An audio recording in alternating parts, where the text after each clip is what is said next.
सारी की deals only on PakWheels। अस्सलाम वालेकुम पाक व्हील्स, मेरा नाम है सुनील मंजर। मैं पाक व्हील यूज़र रिव्यू सीरीज़ के एक और एपिसोड के साथ आपकी खिदमत में हाजिर हूँ।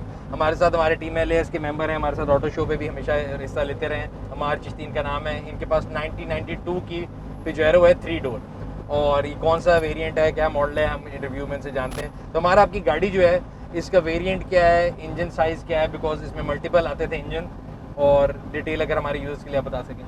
अस्सलाम वालेकुम।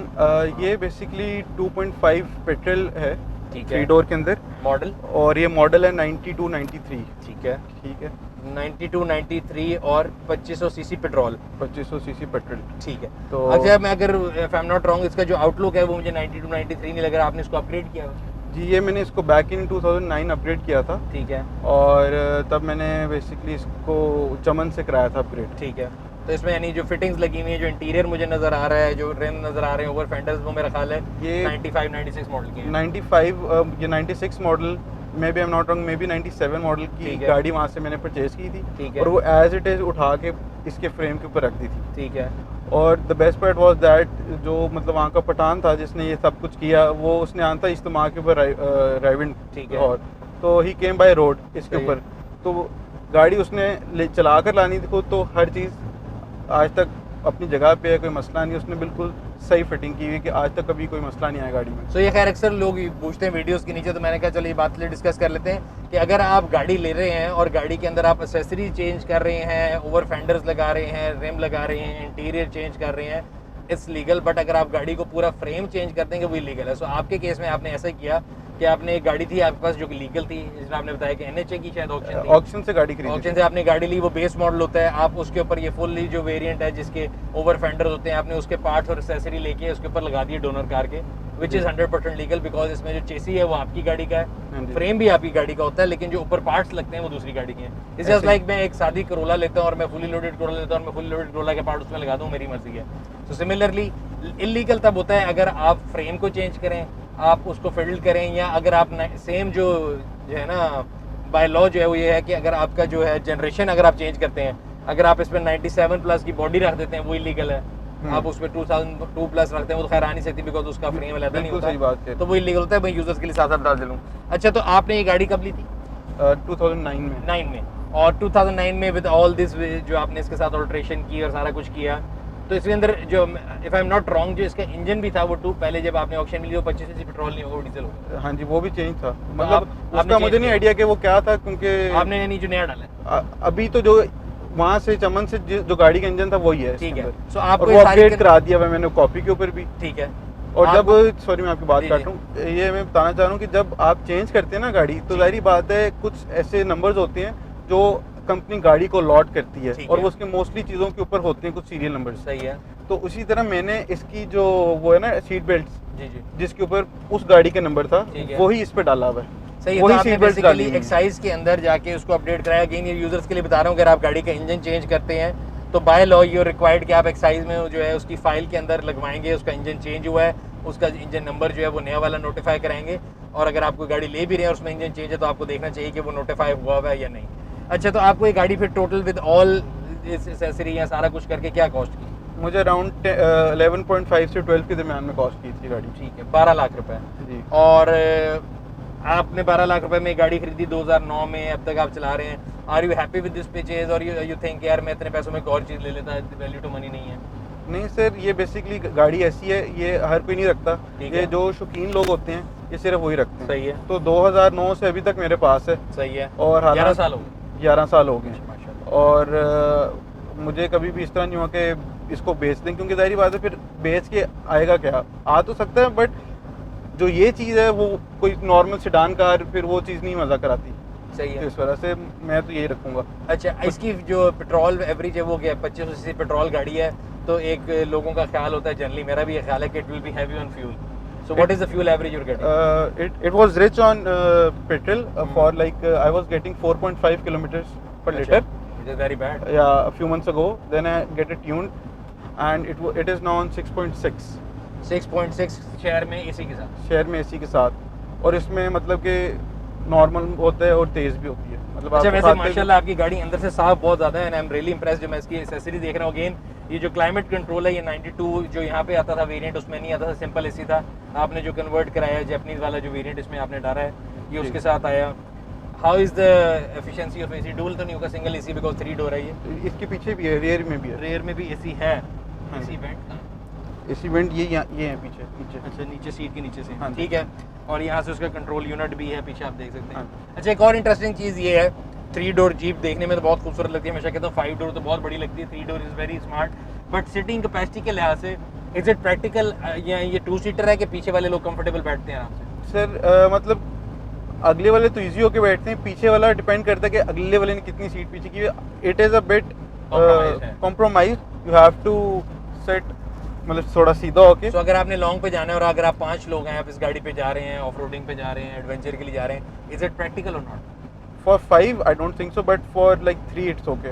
और 3 people it's okay, 5 नहीं। 4 के लिए भी थोड़ा हार्ड हो जाएगा। मतलब कि बैठ तो फिर 5 भी सकते हैं, मगर आपने फिर तंग होके जाना ऑल द वे। हाँ। क्योंकि पिछली जो स्पेस है वो थोड़ी कम है, लेग स्पेस कम है, ठीक है ना।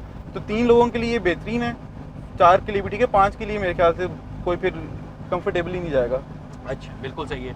और जो पीछे लगेज स्पेस है वो ऑब्वियसली जिस मैंने आपको बताया कि इसकी 3 रोज तो नहीं है, 2 रोज है। और हमने अभी डिस्कस किया कि अगर 3 लोग हैं तो बड़े आराम से कंफर्टेबली ट्रैवल करते हैं, शहर के अंदर 5 लोग भी कर सकते हैं। ऐसे ही। लेकिन अगर आप लॉन्ग पे जा रहे हैं तो जो लगेज स्पेस है वो कैसी है? लगेज आपके अच्छे 3 बड़े बैग आ सकते हैं, 3 से 4। वरना आपको रूफ कैरियर लगाना पड़ेगा। रूफ कैरियर लगाना पड़ेगा क्योंकि अगर आपको एडवेंचर वगैरह, बिकॉज जीप देख के और 4x4 देख के पहला इंसान के ज़हन में आता है टूरिंग। तो आप जाते हैं ऑफ रोडिंग या टूरिंग पे? बेसिकली मैंने काफ़ी बार अपने वालिद साहब को कहा है कि इसको, अगर बेसिकली ये उनका शौक है, मेरा नहीं, तो वो कहते हैं कि जी मैंने इसको और भी 20-25 साल नहीं बेचना, क्योंकि आज से ये 2030-40 के अंदर ये और इंटीक होगी। ठीक है।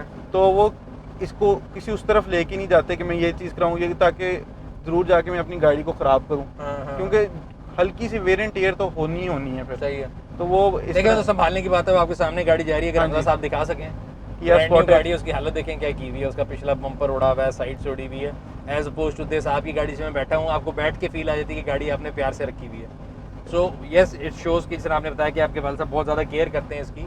और वैल्यू टू मनी वाइज अगर देखिए तो मेरा ख्याल है इस टाइम पे इस गाड़ी की मार्केट वैल्यू होगी 14-15 लाख रुपए। बट इतने में आता क्या? नहीं, इसकी वैल्यू इस वक्त जो है वो, मैंने प्रोग्राम बना था बुगा बेचने का अभी तकरीबन को महीना पहले। सही है। तो तब मैंने 18 आस्किंग की थी, ठीक है, और 17 मुझे लग गया था। अच्छा। और फिर उनका प्रोग्राम हुआ कि नहीं बेचनी मैंने, और अगर मैंने बेची भी तो फिर अब मैं 24-25 से नीचे नहीं बेचूंगा, जब भी बेचूंगा। देखना वही बात है कि मेरे अंदाजा था 15-16, आप कह रहे हैं 17 की ऑफर आई, तो यही चीज़ है कि इतने पैसों में कुछ नहीं आता। तो अब आपको एंट्री लेवल 660 सीसी गाड़ियाँ इतने की मिलती हैं। बिल्कुल ऐसी बात है, बिल्कुल ऐसी बात है। ठीक है। अच्छा इस गाड़ी के बाकी ग्राउंड क्लियरेंस तो ऑब्वियसली से जीप कोई इशू नहीं है, और मतलब हर चीज़ क्लियर है। पार्ट्स की अवेलेबिलिटी कैसी? Because Mitsubishi has been problematic in a sense, because इसके जो पार्ट्स है खासतौर पे इससे नई वाली के तो बिल्कुल ही बहुत महंगे हैं, जो 2000 प्लस आती है। इस गाड़ी के पार्ट्स की अवेलेबिलिटी कैसी है, प्राइस कैसी है? आपने एक दफ़ा जब करवाया उसके बाद आपको कराने की कोई ज़रूरत पड़ी तो पार्ट्स मिल जाते हैं, नहीं मिलते? इससे पहले मेरे वालिद साहब के पास थी 5 डोर, और वो उन्होंने वो जो क्रिस्टल लाइट्स वाली थी ना उस पर कन्वर्ट की थी उसको। ठीक है। और उसका बुल बार और वो लाइट्स बैक फ्रंट की पड़ी हुई जी। हैं, तो हमने वो तब की खरीदी हुई है, और 2009 से लेके अभी तक कोई भी इसका सामान खरीदने की ज़रूरत ही नहीं पड़ी। ठीक है। ठीक है। तो इसलिए अब तो मुझे आइडिया नहीं है ना वालिद साहब का कि इसकी मार्केट में एसेसरीज़ की क्या प्राइस चल रही है। सही है। और बाकी इसकी वो जो चीज़ें पड़ी हुई हैं कुछ, वो वैसे इसलिए अपडेट नहीं की क्योंकि क्रिस्टल से बेहतर है जो इसकी अभी लुक है। सही है। ये उसी। और जनरली अगर कोई पार्ट्स अगर खुदा ना खास्ता लग जाए या कोई ख़राब हो जाए, मित्सुबिशी, खैर ये पेट्रोल 2.5 जो है ये ज़रा रिलायबल इंजन था, इसमें जो डीजल आता था 2.5 वो प्रॉब्लमेटिक था। आपने देखा होगा अक्सर मोटरवेज पे जो पजेरो की फेल होने की वजह थी वो ये थी कि इंजन उड़ जाते हैं जब अगर कांस्टेंट स्पीड पे जाएं तो वो तंग करती है। हमारे पास में जो अनीफ भट्टी साहब हमारे फाउंडर भी हैं, उनके पास भी पजेरो है, आपने शायद देखी अनीफ भाई की गाड़ी, वो 5 डोर है और पूरे पाकिस्तान में घूमते रहते हैं, उसमें डीजल है, बट उसके साथ भी ये मसले हैं, या तो आप उसकी स्पीड वेरी करके चलते रहें, ठीक है, कांस्टेंट स्पीड पे जाते हैं इंजन उड़ जाता है। एंड अगेन उसके जो पंप है या कोई पार्ट्स हैं मित्सुबिशी के एज कम्पेयर टू टोयोटा महंगे हैं। उस सेंस में मैं पूछ रहा हूँ कि अगर आपको कभी कोई पार्ट लेना पड़े तो do you think it's easily available firstly, and secondly अगर अवेलेबल है तो प्राइस कैसी है? What I think it is easily available, ठीक है, but This will model. this model, but ठीक the है। price will be obviously high because it's an old model, और इसकी चीज़ें इस मतलब 2020 के अंदर अवेलेबल होना is a bit issue, ठीक है, but availability का इशू आ सकता है। सॉरी अवेलेबल हैं, प्राइसेस हाई होंगी क्योंकि सामान 3 डोर का कम है, ठीक है। क्योंकि 3 डोर सिर्फ 2 साल आई है मेरे मुताबिक, सही है। 91, 92 और 93। 3 डोर का तो चलें, मैं तो वो ये जो वाला सामान model। कर रहा हूँ तो क्रॉस लिस्टेड है ना। 3 डोर में तो खाली स्पेसिफिकली अगर आपको कोई भी चीज़ ऐसी होगी, इंजन पार्ट चाहिए हो तो 3 डोर का और उसका कॉमन है। बॉडी पार्ट फर्क हो सकता है, वो भी 2 डोर तक तो कॉमन ही है, बैक डोर भी कॉमन है, पिछले वाले फेंडर की जरूरत नहीं पड़नी। तो ऑलमोस्ट जो पार्ट मार्केट में अवेलेबल है वो अगर आप 3 डोर का बताए गएंगे तो महंगे मिलेंगे। हाँ जी, ये वो बात issue तो है। बाकी इसमें मैं देख रहा हूँ SRS एयर बैग है, जो कि लोकल वाली गाड़ी जो यहाँ पे आती थी मित्सुबिशी मोटर जो इम्पोर्ट करता था उसमें नहीं आता था। उसमें नहीं था। हाँ जी। ठीक है। ब्रेक्स कैसी हैं? ब्रेक्स अच्छी हैं। ब्रेक्स पे मेरा एक बार बुरा ABS ब्रेक्स है, नॉर्मल है? नहीं, नॉर्मल ब्रेक्स है, मगर एक इसकी ब्रेक की जो मुझे अच्छी बात लगी है कि मोस्टली जब आपकी ABS ब्रेक नहीं होती, आप ब्रेक अगर हाई स्पीड में मारते हैं तो वो गाड़ी स्किड करती है, और ठीक स्किड है। करके मोस्टली कभी लेफ्ट जाएगी या कभी राइट जाएगी। ठीक है। एक बार इसको मुझे फोर्सफुल ब्रेक करना पड़ा था, और वो मैंने किया था 145 के ऊपर। अच्छा। तो वो गाड़ी मतलब 120 से के बाद से मतलब कि गाड़ी स्किड हो रही थी। सही है। तो ये गाड़ी ना लेफ्ट गई थी ना राइट गई थी, अपने मोमेंटम में सीधी जाती रही थी, जिसका फ़ायदा हुआ था कि ये आउट ऑफ कंट्रोल नहीं हुई थी, और मुझे पता था कि सीधी इसने जानी है, इधर उधर नहीं जा रही है। सही है। अच्छा, हर गाड़ी के अंदर नॉन फॉल्ट्स होते हैं हर जनरेशन में। जैसे आपने बताया कि आपके वाले साहब ने पहले भी रखी थी, फिर आप लोगों ने ये भी रखी।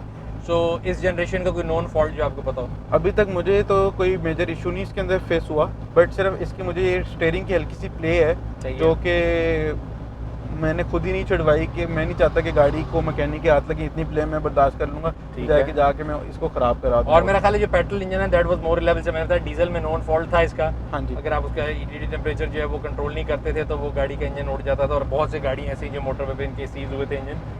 दूसरी चीज़ अगेन जो हमने पहले बात की कि पार्ट्स अवेलेबल तो बहुत आराम से हैं इस वाले मॉडल के, बट थोड़े महंगे हैं as compare to Toyota cars. अच्छा, इसकी सस्पेंशन जो है वो एडजस्टेबल है कि एक ही आता है? नहीं, एडजस्टेबल है। ये मैं चीज़ें पड़ी हुई यहाँ पे, ये हार्ड सॉफ्ट है, हार्ड सॉफ्ट का अवेलेबल है और मीडियम। सो इसके शॉक्स के अंदर जो फंक्शन है हार्ड सॉफ्ट का। बिल्कुल। अच्छा, और जो जनरली अगर आप इसकी जो सर्विस कराते हैं वो कितनी माइलेज पे कराते हैं? सर ये 4000 के ऊपर मैं करा देता हूँ। 4000 किलोमीटर। और क्या उसके जो सर्विस पार्ट्स हैं जैसे कि एयर फिल्टर, ऑयल फिल्टर, वो इजीली अवेलेबल है? हाँ जी, वो इजीली अवेलेबल है। इसका जो मैं ऑयल है वो मोबिल 1 जो डिफेंस में है, मैं उसके अलावा कहीं और से नहीं डलवाता। ठीक है। सिर्फ इस गाड़ी का। ठीक है। एवरेज कॉस्ट क्या करता है 4000 किलोमीटर पे ऑयल चेंज जो है? ये मुझे पड़ता है तकरीबन कोई 6000 का वो। ठीक है। 6000 रुपये आपके लगते हैं हर 4000 किलोमीटर के ऊपर? हाँ जी, अराउंड 7 भी लग जाते हैं जब वो ऑयल फिल्टर और वो चीज़ें चेंज होनी होती है, तो वो 7.5 की। अगर रीसेल की बात करें तो आपके ख्याल से रीसेल जिसमें आपने बताया आपने लीक जितने की थी, और अगर आप बेचने की कोशिश करें तो महंगी बिकती है, so resale is fair enough I think. Resale खासतौर पे 3 डोर तो बहुत कम है ही, बहुत कम है। मैं आपको ये कह रहा हूँ कि ये रीसेल ये एक स्पेसिफिक टारगेट मार्केट की गाड़ी है। मतलब जिसको शौक है वो लेगा, हर कोई नहीं लेता, और जो लेगा उसका क्या टेस्ट है, और अगर उसका टेस्ट इतनी साफ गाड़ी का है तो वो उतने पैसे देकर जाएगा। अच्छा, ये जो पजेरोज आई थी इस एरा की 92, 98 तक जो थी, उनमें नॉन कस्टम गाड़ियाँ बहुत ज़्यादा थी, और अक्सर लोग जो ये गाड़ियाँ चलाते हैं जब शहर से बाहर जाते हैं आते हैं तो उनको सामना पड़ता है कस्टम वालों का। आपके साथ कभी इनकाउंटर हुआ? नहीं, शुक्र मगर सर बाय बुक्स जो है ना वो सब क्लियर है गाड़ी का। नहीं, मैं ये नहीं कह रहा क्लियर नहीं है, जिनकी क्लियर भी होती है, क्योंकि कई गाड़ियाँ होती हैं which are notorious for their उन एरा में ना, वो बहुत महंगी होती थी, और उसमें फिर नॉन कस्टम गाड़ियाँ भी बहुत आती थी। तो 92 से 96 की जो पिजेरो है ना, वो तो मैं कहता हूँ पेट है, अगर कस्टम वालों ने रोकनी तो पहली गाड़ी वही रोकती है। मगर वो आपकी बात बिल्कुल ठीक है, क्योंकि गाड़ी जो है वो उसमें एक्सीड, सुपर एक्सीड बहुत ज़्यादा आती है। वो जो वो वाली है ना, वो नॉन कस्टम ज़्यादा होती हैं, सुपर एक्सीड और एक्सीड वाली। आपकी गाड़ी का तो देखिए फ़ायदा ये कि इससे 0 मीटर कार इंपोर्ट NHA वालों की थी, जब मित्सुबिशी मोमेंटम मोटर होता था उनकी गाड़ी इंपोर्ट थी MMC की, और फिर उन्होंने 0 मीटर इंपोर्ट की ऑप्शन की, उस वजह से क्लियर है। जो जापानी इंपोर्ट गाड़ी में, इसलिए लोगों को बता रहा हूँ जो लेना चाहते हैं हमारी audiences, you have to be very careful around these cars, because इनके लीगल इशूज जो हैं, आप गाड़ी ले रहे हैं तो you have to make sure कि गाड़ी लीगली आपकी साउंड हो। इस तरह की गाड़ियों में बहुत ज़्यादा मसले हैं, फ्रेम, बॉडी, चेसेस, सारा चीज़ यहाँ शुरू यहाँ से हुई, वो सारा जो है इंजीनियरिंग होके पता लगता है कि एक गाड़ी जो है वो 4-5 गाड़ियों का मुरक्कब है। तो you have to be very careful कि आप जो गाड़ी ले रहे हैं उसकी लीगैलिटी ठीक है। आप भी अगर यूज मित्सुबिशी पजेरो लेना चाह रहे हैं तो पार्कव्हील्स पे जाएं, यूज कार सेक्शन में यूज कार का फिल्टर लगाएं, अपने प्राइस बजट के अंदर गाड़ी सर्च करें।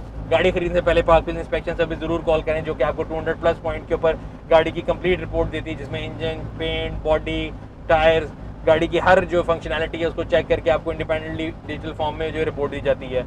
इंस्पेक्शन सर्विस कॉल करने के लिए आप हमारे UN नंबर पे कॉल कर सकते हैं 042111943357, या फिर हमारी जो ऐप है उसको डाउनलोड कर लें जो iOS और एंड्रॉइड दोनों पे मौजूद है। ये था आज का रिव्यू। अगर आपको पसंद आया लाइक करें, अगर अब तक आपने हमारे यूट्यूब चैनल को सब्सक्राइब नहीं किया सब्सक्राइब करें, बेल आइकॉन पे क्लिक करें ताकि आपको आने वाली वीडियो के बारे में नोटिफिकेशन मिलता रहे। आपसे अगले रिव्यू में फिर मुलाकात होगी, तब तक अपना और अपने गिरदो नवा के लोगों का ख्याल रखिएगा। शुक्रिया। Gari की deals only on